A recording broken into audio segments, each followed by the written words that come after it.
What's going on, man? It's your boy Roddy. Players Ball Podcast. We back for another week.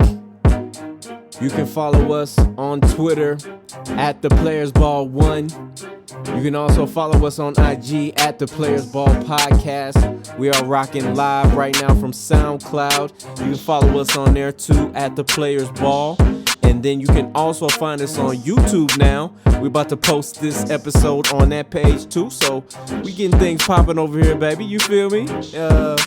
And you know what we're here to do. Cover all sports far and wide. Now, like I said, I am your host. You can follow me personally at Roddy Remastered on Twitter. And then at Roddy404 on Instagram. A lot of stuff going on in sports. A lot.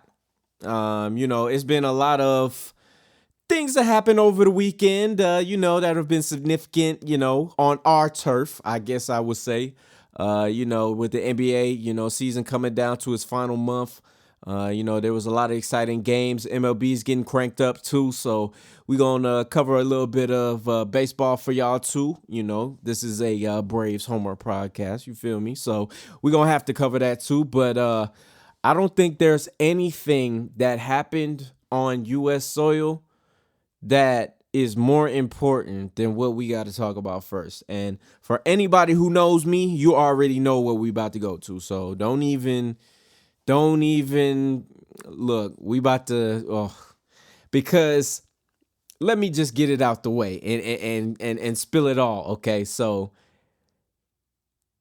12 European teams have decided that they're actually going to go through with the decision to make a super league. Now, for everyone who is, they new to soccer, they don't really know much, you just listening to this because, you know what I'm saying, you fuck with the vision, right? Basically, and I'll read off of the list of teams that are joining the league too, but basically, what they're doing is, and this is the only comparison that I've had, you can tell me if it's bad or not, but this is like all the NCAA teams in March Madness, the Blue Bloods, like the Kansas, Kentucky, Duke, North Carolina, all them. This is like if they made one conference, and that's the same thing, maybe even in football, if, Alabama, Georgia, I guess, what's the West Coast, USC, all these big money making schools, if they pulled together in the NCAA, made their own conference and said, you know what, we don't even really rock with, the NCAA in general. We don't feel like this is productive to us, and we feel like we can make more money, and, them paying the players is a whole separate issue in this fake scenario, but we feel like we can make more money, so we're going to do this and forget the NCAA tournament, and we're not going to do that. The impact that would have on the NCAA would be like, I'm sure they would still have the tournament because there are hundreds of conferences, there's, well, not hundreds, but you know what I'm saying? Like, it's so many conferences. You can still put on a tournament. You have enough teams. You would just have to put a little bit more emphasis on the teams who aren't the Blue Bloods.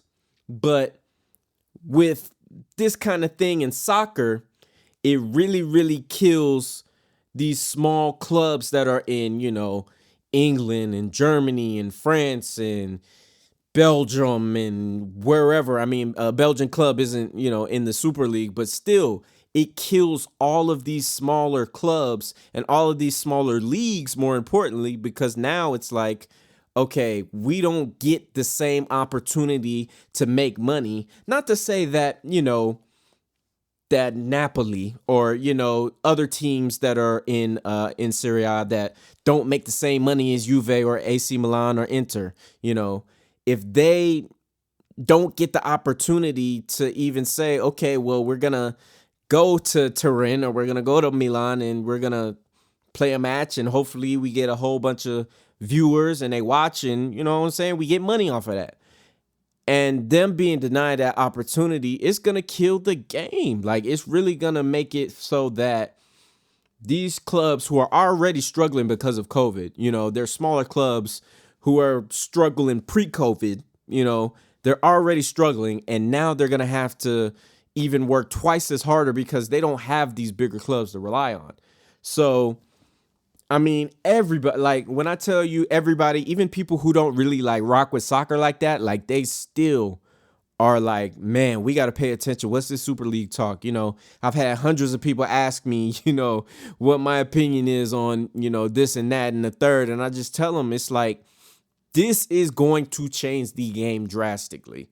Like, this is basically the entities that are the teams, which, I don't even think we could see this in any American league just because of how woven, in the fabric of American sports is, their rules and their processes and everything like that. So I don't even think we could potentially see this in America. This is like it's mind-boggling. Like, and just to give you an idea of who it's gonna be, it's gonna be AC Milan, Arsenal, Atletico de Madrid, Chelsea, Barcelona, Internazionale, that's Inter Milan, Juve, Liverpool, Manchester City, Manchester United, Real Madrid, and Tottenham.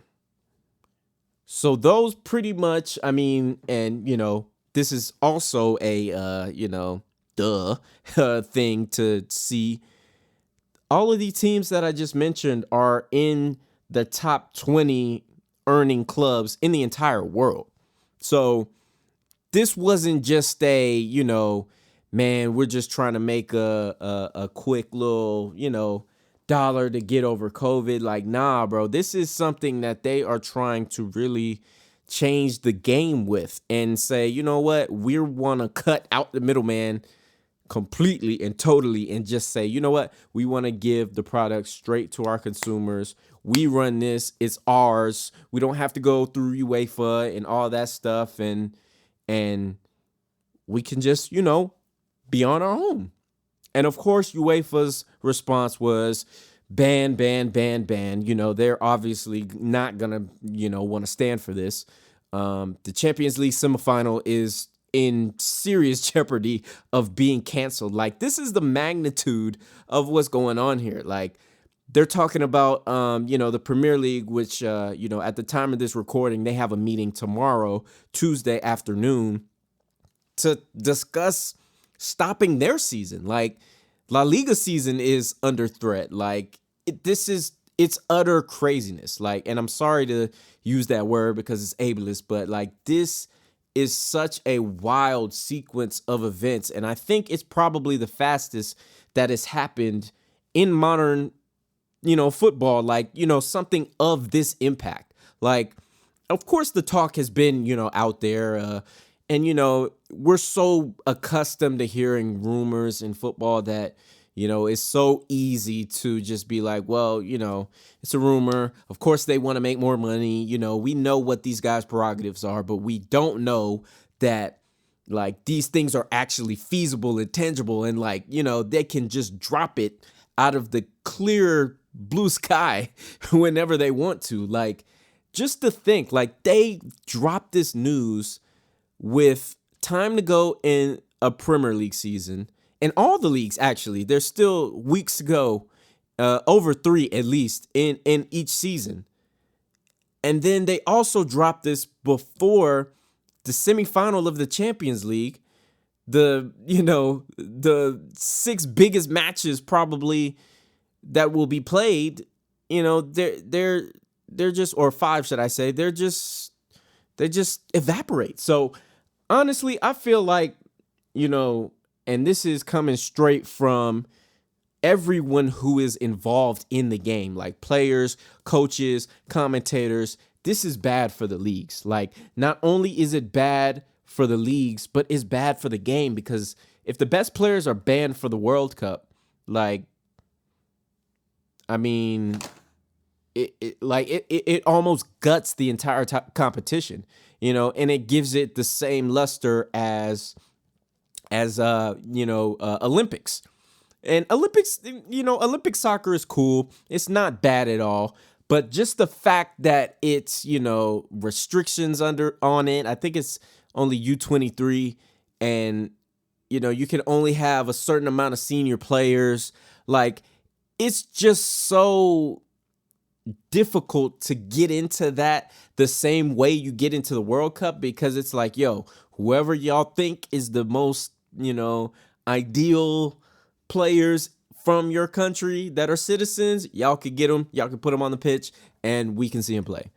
And, the fact of not having that is just like, like I said, it's mind boggling. So I think the most surprising thing, just to kind of, close it up, is the fact that PSG, Bayern, Dortmund, and Ajax are not participating in this Super League, or at least they aren't so far, which is a little surprising to me because, Ajax it's not like a prominent club, maybe like it once was, even though, the respect game on it is crazy heavy. It's produced some of the best academy players and, legends of soccer, period, in the entire sport. And the fact that they're not there, Dortmund's not there, Bayern's not there, and Paris Saint-Germain is not there, it makes you kind of wonder, I guess, okay, so why aren't y'all in on this? I'm sure that they've all lost money too. They all don't have fans in the stands, all the teams that I named. And it's really surprising to me that the two big German sides, Bayern and Dortmund, especially Bayern, with all the money that they make and all the, prominence that they have in Europe, that they're not gonna be able to participate. Well, not that they won't be able to, but they don't feel like, participating in the league. And it's kind of wild to me that they wouldn't want to participate. I mean, their president put out a statement that, he's open to, amending the certain rules that UEFA has, and, the modified group stage is going to be even better. And, they're down with, taking the direction of UEFA. But they're saying that basically that this move is going to ruin the game, which is, like I said, is what everybody's is saying. So, I mean, I don't know, man. This is one of the hardest days as a fan to really come to terms with, because I'm not sitting here saying the league is going to be bad. I'm not sitting here saying that the league is going to be good either. Like, I don't know. Like, I don't know if it's feasible for them to make their own World Cup tournament or whatever. The money numbers that are being thrown around in speculation on Twitter are freaking ridiculous, though. Like, it's talking about 400 M's or 400 euro just to get into the league. Like, that's just a reward for it. And they're looking for Disney, AT&T, Comcast, all of these big American providers to potentially grow the game and get the game to, come over to America, because, let's be honest, there's been effort by some of these American networks to try to get soccer onto their programming, but it's never like we can't look at, an American staple of soccer. And I guess NBC is kind of crafting that now with their Premier League coverage. But, in terms of anybody else, like, you have BN Sports, but, they're not on cable anymore. So it's kind of difficult to, see them if you're not really interested in the game, or if you're trying to, just be a casual watcher. And I think that's really what is important about growing the game, making the casual fan, making it a little bit more accessible to them. And I know it's lazy. It is. But if you want to get it over to America, you're going to have to tap into a lazy fan base who needs this stuff spoon-fed to them, So,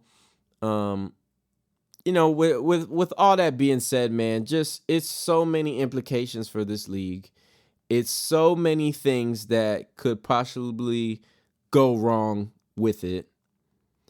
I just feel like it's not gonna happen this year. I think, that the Champions League final may go on, but I mean, if they're talking like this, they already got, chairs of the board, of course, the evilest, most diabolical man in the world, Florentino Perez of Real Madrid, their president, is the chairman of this organization. And again, it's just all about money. So I don't know, man. I just wanna get this out of my head, but it's not, and it's not gonna be it's not gonna be like that, and it's gonna be here to stay. So, man, let's get ready, y'all. Like the Super League is here, but I'm not feeling it. I'm not vibing with it at all, for real. All right, let's bring it back over here to our side of the pond, and let's talk about Brooklyn. Now the Nets, they how do I put this? The Nets are like one of the most interesting teams of the past probably 20 years to me. I'd put them probably up there with who are some more interesting teams. That '08 Celtics team was very interesting to me. Of course, that first Miami Heat team with LeBron and D Wade was very interesting as well.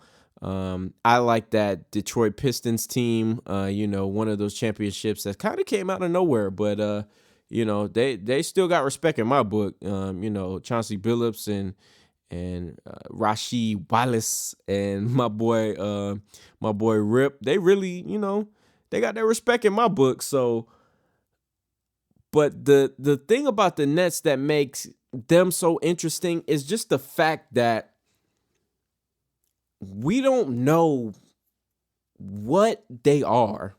We don't know how good they are.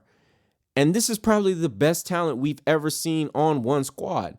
And we still don't know how good they are. And it's not, in a way where it's like we don't know what their ceiling is. Like, we don't really know what their specialty is. Like, they win games, and they have a great record. They're vying for the number one spot in the East. So it's not like there's some scrubs, but they're kind of a team that don't have an identity, and they kind of have to rely on a situational type of game planning when they get into these games that, they don't have KD or they don't have James Harden or, Kyrie is missing time. Like, they don't really have a identity. And of course a team missing their stars wouldn't, right? But even then it's like, okay, we got Joe Harris, he's a shooter, but then we got all these other guys who they don't really specialize in anything. Like, they can shoot, they can play defense, they can score sometimes, maybe, sort of. It's really confusing, and when you look at it, it's really hard to judge, okay, what is this team going to be next month? Because that's all we need to know. Is this team going to be a team where we're going to have to rely on, James and Kyrie, and, KD is going to be, a focal point because, he's one of our stars and he's the most talented player, I feel like, on the squad. But at the same time, it's like, if he can't stay healthy, it's like it won't even matter. And that's kind of what I'm concerned with right now is why can't KD stay healthy? Obviously, bad luck is always the biggest part of health in the NBA. But are these going to be issues to where we don't feel like he can make it through some of these series? And if we get deep into the playoffs, we don't feel like he's going to be able to provide what we need him to provide. And that's really a scary situation kind of to be in with Brooklyn, because it's like it's hoping on a maybe. And this is, largely what it's been due to his, catastrophic injury that he went through, for all of his career in Brooklyn. It's been I don't really know if he's going to be able to, I don't really know if he's going to be able to stay healthy or, produce like he is, had. I don't really know what's going to happen. And, you see that he's kind of took a step back defensively. Like, I'm not going to lie. He's been okay out there, but he hasn't been as good as he used to be. So I think this is a little bit concerning. I mean, but we have the Lakers with the same question. Like, AD's been scheduled to come back. I think he's coming back this week, if I'm not mistaken. Either tomorrow or I'm not sure, actually. But last week we heard this week. So if he comes back, he looks good. Bron, they're trying to get them both back at the same time. Bron comes back, best case scenario, if they can just work out being healthy, just like the Nets, like, they'll be fine. I don't have any worries about them. But if you're going to have lingering stuff and stuff that's been going on, all season that you're a little bit worried about and that, could potentially cause your team to, not have the ability to reach its full potential, then it's going to be difficult to, the trade deadline is already over, but it's going to be difficult to address these needs so on the fly when you're so undermanned. So, I mean, honestly, I think the Nets will be fine. I pray for everyone's health, throughout the league, whoever, playoffs or no playoffs. I want y'all to be healthy and able to compete, and do the job that you love. But at the end of the day, I really feel like health is going to matter more than anything, and we knew that at the beginning of this season in general, but it's going to matter more than it has in years past. So we'll see what happens. But the Nets, I'm a little worried about them. I ain't gonna lie. I'm a little, we got to make sure everybody healthy, but we'll see.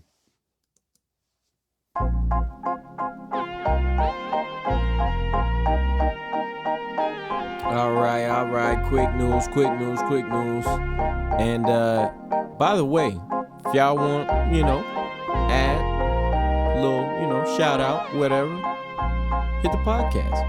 Hit the DMs of either Instagram and Twitter. We want to promote all businesses, but we would be lying if we said we wouldn't want to put an emphasis on black businesses. So all black businesses, it does not matter. Let me know. I can promo, I can help, I can do whatever you need me to in order to get you guys, the promotion that you need in the shine that you deserve. All right. So with that being said, we'll get into some news. The first biggest thing is Tottenham. They told that boy Jose, pack your bags. It's over with. Like, after these fools drew, at the weekend, or what did they play on Friday? Yeah, these fools drew on Friday. And they were like, you know what? We done with you. You lost to United. They've been awful against, I guess we can call them the Super League clubs now. But they just, Jose is outdated, man. Like, his form of football is just not what football is today. Like, and he's trying to govern it as if it is the same, but players have gotten better. The entire game, honestly, has gotten better, and he just needs to be okay with that and comes to terms with that. But, old habits die hard, so God bless him. He'll land on his feet. He already got, enough money to take care of what he needed to take care of. People like that, they just got that burning desire to coach and whatever, and, it's cool. I don't think he shouldn't get a job. I think he should maybe, go terrorize like a Bundesliga side or something like that, but nothing in a league, or in a position, should I say, to where he's going to be managing, these high profile players, and these players who are really expensive, and expect for you to, if anything, put them in the position to win and put them in the position that best suits their skill set. And Jose has consistently not done that. So he got the boot. Sorry about that. Chelsea and Leicester, while we're still over there, they're going into the FA Cup final. Chelsea beat Man City, and then Leicester took care of Southampton. And, there's always going to be that weird team in the FA Cup semifinal that you're like, how did they get But anyway, that's going to be an interesting matchup. I don't know what's going to happen with the game itself, the final itself, because Chelsea is one of these Super League teams. And it's just everything is up in the balance. So we can't even, say that this is definitely going to happen. But these are the two teams that it's going to happen with if it does happen. But anyway, moving along, Lonzo Ball on Sunday. And please, if y'all have time, go watch the highlights. And I hate to put it on one player, but he lost the game for these people. Like, this man literally helped off the shooter when they were up 3 points with like maybe 10 seconds. I really think it was a buzzer beater. Like, he beat the buzzer. And they were up 3. All they needed was not to allow the 3. And Derrick Rose, he was driving to the basket, but I mean, Lonzo bit on the help and he just hit the shot. Dude in the corner, I forgot who it was, but it was just a mind-boggling play. It's like, it's so frustrating to see the Pelicans, who I really want to talk about as one of the better teams, but they just keep shooting themselves in the foot. They can't find that continuity of, enough of Zion and then enough support where Zion doesn't have to be the only dude on the squad that's really like doing some of the heavy lifting. So, I mean, it's going to be really hard and difficult for, the Pelicans to even be taken seriously if they keep, having these mental mistakes and these errors that are going to lose them these games. And you already got the talk of Zion flirting with, the Knicks, talking about how he loves MSG. And, of course, Knicks fans are going to blow it up because they wanted him in the first place. But it's so funny and interesting to see how much of a game changer he can be. He's got to get better on defense, but I mean, that's just gonna come with time, hopefully. But I just think the Pelicans need to really utilize him and really try to get the most out of him. But per usual, they're not really that serious of a franchise anyway. So who knows? They're up in the air. But to move along, Jalen Suggs, he's entering the draft straight from Gonzaga. To me, I thought he was one of the players of the tournament, except for the final game.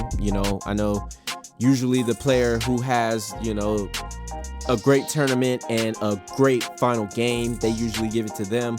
But if Gonzaga would have won, I think Jalen Suggs easily would have been the best player, given the fact that he played the most games in the tournament.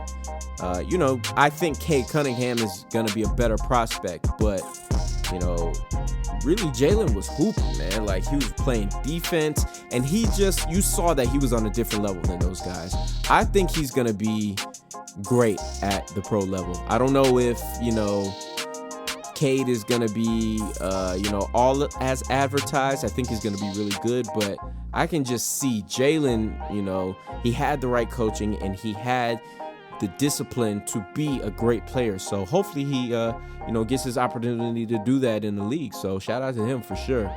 And last but not least, we told you this is a Braves friendly podcast. Okay. That is probably one of 2 Atlanta teams that I will support.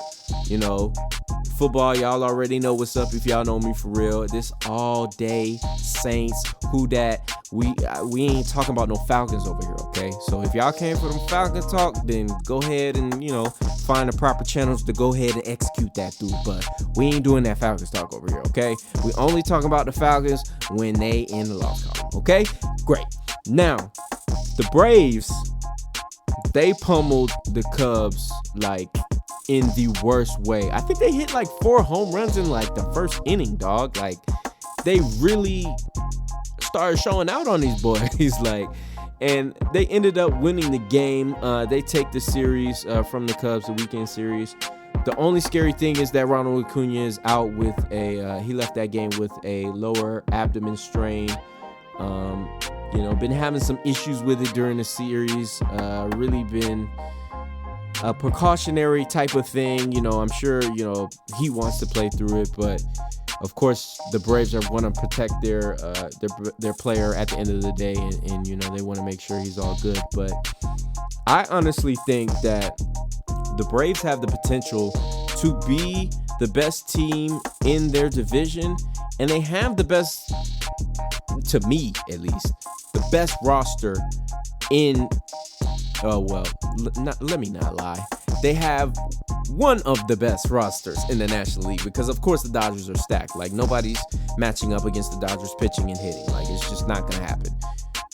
But I really think the Braves are going to be focused on scoring, not relying so much on the home run, and which is it's a good thing, but it can hurt you in the playoffs if you're going to be chasing home runs. And it kind of, caused the Braves to come up a little bit, shorter, than we wanted them to come up as a Braves fan, this past season. So honestly, I want the Braves to win a World Series, but I know that is going to take a lot of good things to go our way. So I'm just going to keep that prayer out there and hope it gets answered. All right. But other than that, that is your quick news for the day. Yeah. All right, man. You know what time it is. It's the big three, the three biggest topics in sports to your boy. And tonight or today or this afternoon, whenever you're listening, we're going to start with the Yankees. Now, if y'all are a Yankees fan, pain, misery, sorrow, agony, defeat. And as a fair weather Red Sox fan, I mean, it just tastes so good. I mean, like, it just tastes so good to see the Yankees. Oh, the Titans of baseball, 27 rings, just, ooh, they in the mud. And I love it. I love it. Now, to give y'all a little background, I lived in Boston for about 2-3 years, but I lived in Boston the years that Manny Ramirez, Pedro Martinez, David Ortiz got shit jumping in Boston, and really turned it into you got to think, like, the Red Sox have had black players, but the majority of their legends are like white players. Like, so at a time where you had Manny doing what Manny does, you had Poppy coming in, these were two guys, especially, not black Americans, black Dominicans at that, being able to, have that much influence in a city that's known to be pretty racist, and Pedro as well, being a staple for South America. So honestly, seeing the Yankees in misery is, I love it, but I do understand that it's bad for the game, for them to suck, just like it's bad for the game for the Knicks to suck, the Giants to suck, the Jets to suck. Like, when the New York teams are actually worth a damn, they drive so much money into the sport and into just their fan bases who are already interesting in general, just because off of how miserable they are, So it's really something interesting to see when the Yankees don't come out and, they aren't as good as advertised, because this year they haven't been as good as advertised, not even by a little bit. They got swept this weekend. They currently hold the worst record, not only in their division, they hold the worst record in the entire American League. Like, they are bad. They have an ERA of 3.64, which is 10th in the MLB. It's not terrible, but it's really off of Gerrit Cole being Gerrit Cole. Like, other than that, it's, been a couple of okay and even some bad performances by the rest of their pitching staff. So with that being said, the offense not producing, even though, your guy, Aaron Judge, is producing, and he's, having one of the best seasons, of his career to start off, and he's leading the team in every major statistical category, like home runs and slugging and OPS and stuff like that. So, I mean, I don't understand why the Yankees constructed a team like this. They construct a team, and I joked about Barcelona like this. They construct the team. Damn, I can't talk. Based off of like what we see in the papers, like, oh, the Yankees, should try to go get, Giancarlo Stanton. They should try to go get X player or Y player. And they're losing a lot of these core players that like are good hitters and better, all around individuals rather than sluggers. And that's what's hurting them, even like losing Didi Gregorius, who I didn't know was even on the Phillies at the beginning of the season until I watched them against the Braves. Players like that who aren't there to just hit home runs and, at least hit for 300 every season, and get walked, in certain situations. Like those type of players, they're great for your franchise. They can definitely help you out in the long scheme of trying to win a championship. But at the end of the day, if you're just relying on purely having the long ball to get you over and, abusing pitchers, like your luck just off of the statistics of basketball isn't going to work like that. And it's just impossible. It's impossible to think that you're just going to hit your way, hit the balls out the park and get a championship, hit your way to that. It just takes more discipline than that. So it's a long season. I don't want to get, Yankees fans too riled up because, they be sensitive, but y'all probably will be okay. It's just still, like, I don't know. The Yankees, they ain't really doing what they used to do. So we're going to have to see what happens. But to move forward, I got to talk about Steph Curry. Okay? Now, at the time of this recording, the Sixers are playing the Warriors, and Steph has 7 threes. He's 7 of 14, 50% from 3. He has 35 points. He's hit 51. Before this game, he had hit 51 3-pointers in 8 games. He is now up to 58 3-pointers in 9 games. And as he has the ball in his hands right now, oh no, he just missed a layup, but he is utterly ridiculous.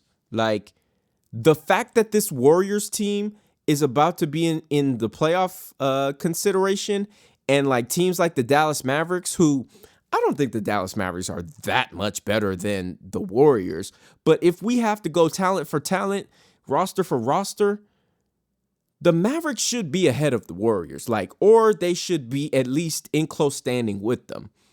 The fact that the Warriors are vying for the 8th spot, and the fact that they would be in a normal playoff situation, in the playoffs, off of purely Steph Curry is mind-boggling. And you had a whole bunch of, and even some dudes who blocked me on Twitter talking about Steph Curry needs to prove that he can do it with less like Dame can. And then Steph it's madness. It's literally madness that this man still has to prove this to you people. Yes, he had a stacked team. He did not ask for that. But the stacked team that he got just was a result of them actually needing that secondary piece for him to not have to do things like he's doing this year, which is absolutely going ballistic.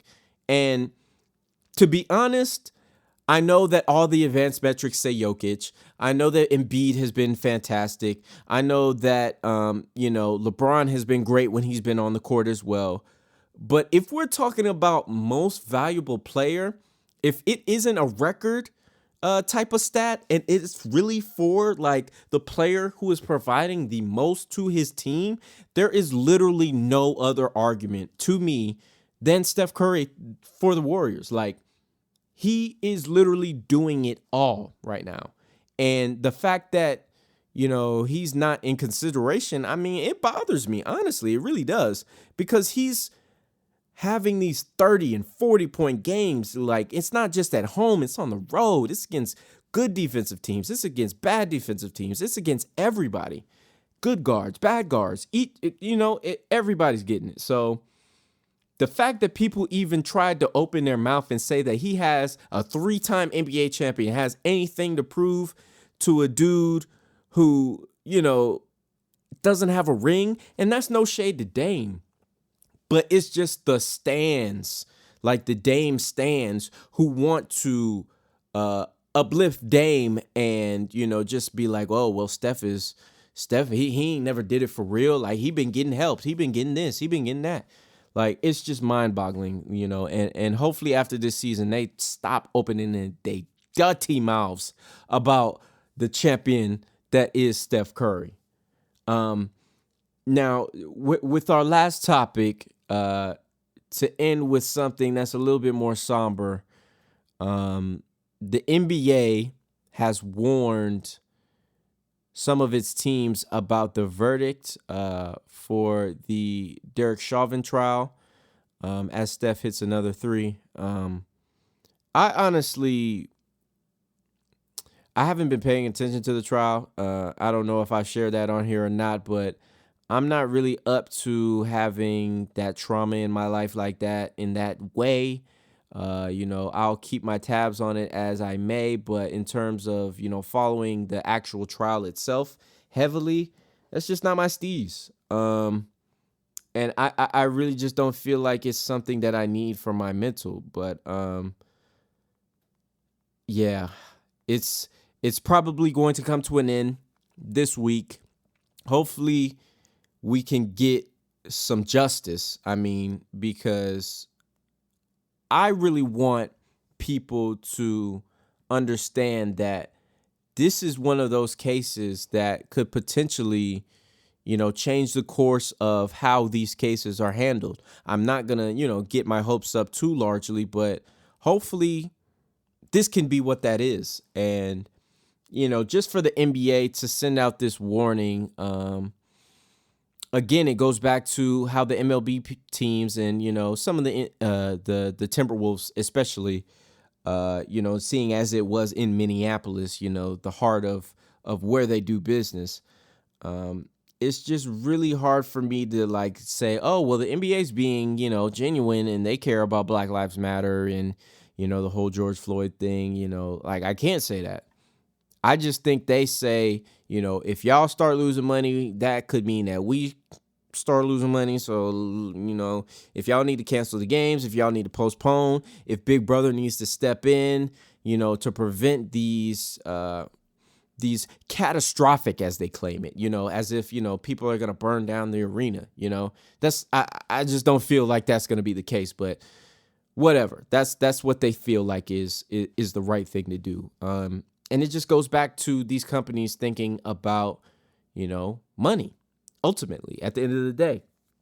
And, the NBA put Black Lives Matter on the court. That's cool. That's whatever. You're letting your players have a voice with putting the stuff on the back of their jerseys, encouraging them to, kneel if they feel like it's necessary, stay in the locker room, do whatever they need to feel like their voice is heard. But if you guys were tricked into, them saying, well, we support Black Lives Matter, we put it on the court, and got tricked into believing them for real, like they might believe it a little bit, but into believing it for real, into the point where they're willing to, actually ride for us as a customer base, like it's just utterly saddening, and it is just frankly it's just mind-boggling how we never get the fair end of the stick. Like it's just unnecessary. So like I said, the closing arguments were on Monday. The NBA has already warned the teams that, there may be potential delays in the game, or, they may have to, suspend some games, but